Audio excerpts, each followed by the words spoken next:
Reddeos presents r/AskReddit. If you enjoy the video, show your support by commenting, liking and subscribing to the channel. What's the most personal thing you're willing to share with us? I was recently diagnosed with early onset Parkinson's. My dad died today.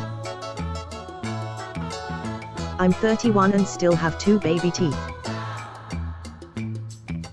I was beaten to the point of miscarriage when I was 17. I now cannot have children. I'm finally facing the ugly truth of age and mortality. My parents and a few other relatives who are in their early 60s now are having a multitude of health complications from mental illness to cancer, and it's scaring the out of me. I'm only 26, and I think back to when I was a kid and everyone was perfectly fine. Just doesn't seem that long ago. I stick toilet paper in my underwear before going for a walk so my underwear doesn't get as much sweat on it. I had a urethroplasty. My entire urethra from the tip of my to my prostate was replaced with skin tissue grafted from the inside of my cheek. It was a long, painful, and humbling recovery. I'm so emotional lonely. I hate to admit it, but I really wish I had the cheesy romantic love interest, but I am more like a character in a background.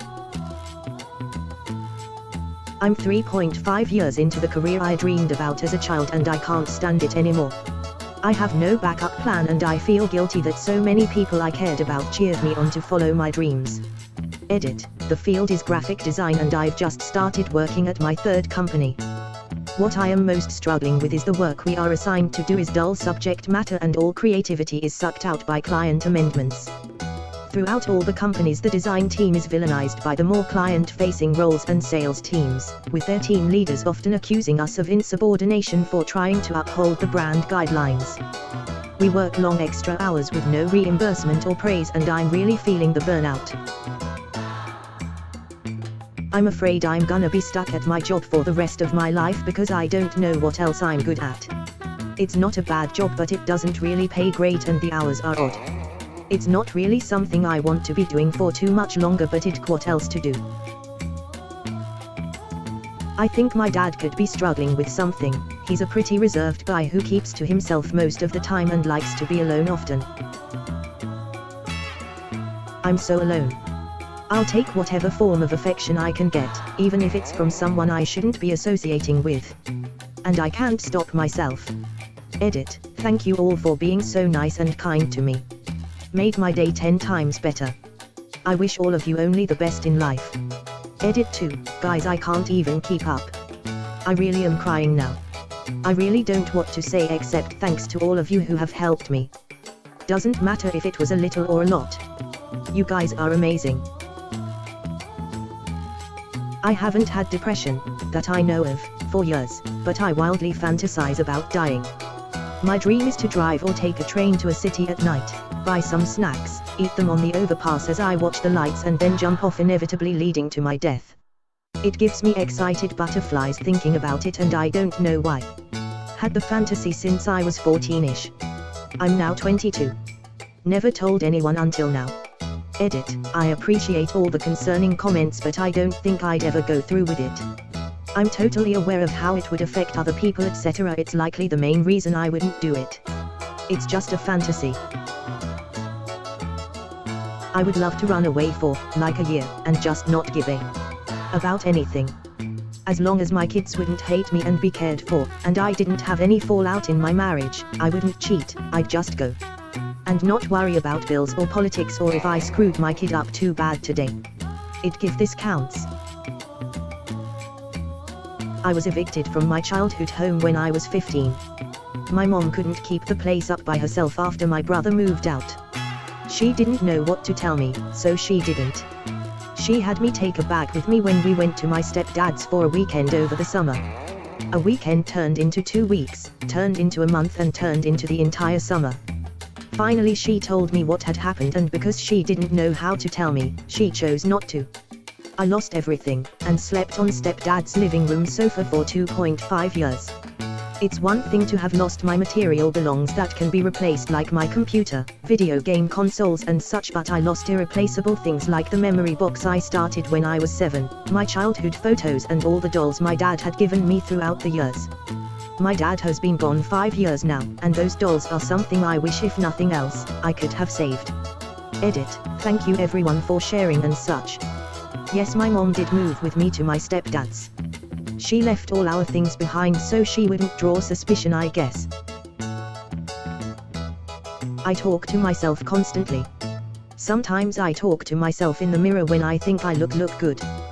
While driving alone I have full-blown conversations with myself. Other drivers have noticed before and it was pretty embarrassing.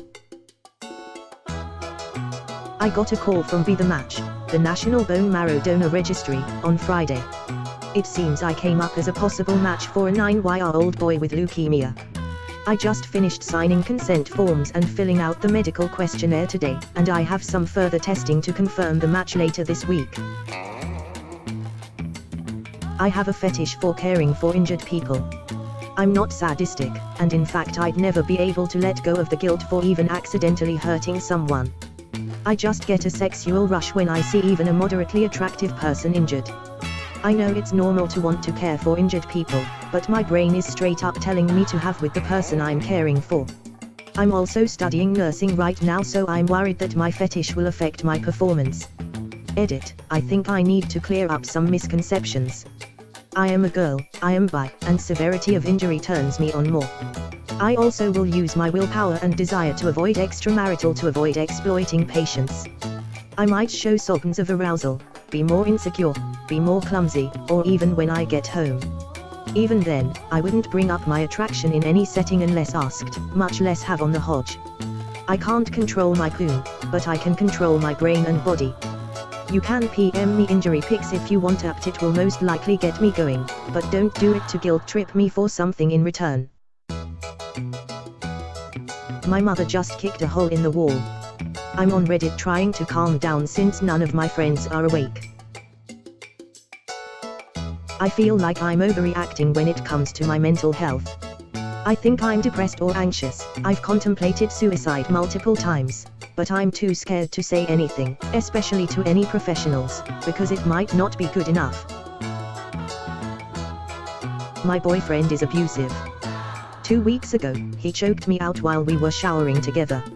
I woke up on the bathtub floor screaming and crying. I don't know why I didn't end it that day. I'm going to break up with him this morning because yesterday he started, for the umpteenth time, begging me to wear makeup even though I hate it because I look ugly as without it. I've stuck a vibrator up my, and I liked how it felt. Straight male. I both long for and am afraid of intimacy. I prefer to be alone, yet always feel lonely. My anxiety disorder is more severe than I let on. When I am alone, it is pure. I've been having an anxiety attack for the last 30 minutes, but if anyone asks, I'm fine. I'm constantly afraid that the last conversation I had with my mother will be the last one we ever have. P.S. I'm 13, my mom is 49. I carry a picture of my female friend with me at all times. It's hidden in my wallet. I wouldn't say I have strong feelings for her, but I just like looking at a picture of someone that has been there for me even when times were rough. I once dreamt I had with a biscuit, then got pregnant. I'm male. Edit. Also in the dream the biscuit was male and I was female. I'm straight. Edit. It was an Anzac biscuit. I rubbed one out in a bathroom stall at my friend's bar mitzvah ceremony. I had recently learned how to find on the internet and Pamela Anderson got the best of me. Circa 1995. I contemplate suicide because I feel like I'm not cut out to do responsible adult stuff. Whenever I'm alone with my own thoughts, I can shift moods in legitimate seconds. 1 second I'll be dancing around my room super happy and the next moment I'll be bawling on the floor hating myself. It's a literal emotional roller coaster. I want to die but I'm too afraid of to do anything about it. People ask why I'm single and I tell them because I'm too busy or have no time, but the truth is, I don't know what a healthy relationship looks like. I always self-sabotage and do something wrong when I start seeing someone, and so it never really ends well all the time. I prefer to be alone since at least I don't get hurt. Recently when I get high I've been having a lot of repressed memories come back. I'm like 75% sure my father molested me at some point, but I'm terrified to address this further. And this is first time I've expressed this to anyone else. The fear of dying has overrun my life for at least 9 years. As an uncircumcised male I did not learn to peel back to clean the glands until 10 years of age. My first cleanse was met with a vile stench and about as much cheese as a small Wisconsin town. My husband is in prison. Thanks for watching. Don't forget to comment, like and subscribe.